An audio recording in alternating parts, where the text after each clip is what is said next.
ఒకప్పుడు యూట్యూబ్లో తోపు తురుము అని చెప్పుకునేవాడు, లక్షల్లో వ్యూస్, కోట్లలో డబ్బులు.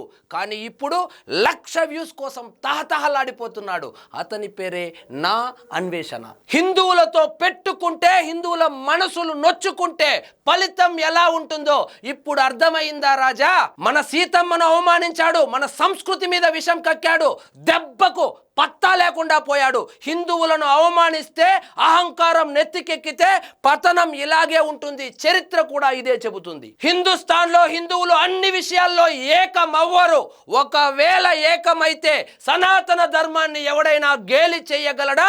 ధర్మం మీద ఎవడైనా దాడి చేసే సాహసం చేయగలడా? హిందువుల్లో ఐక్యత ఉండదు అనే బలహీనతను బలంగా చేసుకొని హిందువుల మనోభావాలతో ఆడుకుంటే ఫలితం నే ఉంటది.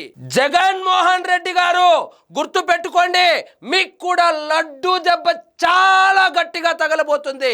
తస్మాత్ జాగ్రత్త.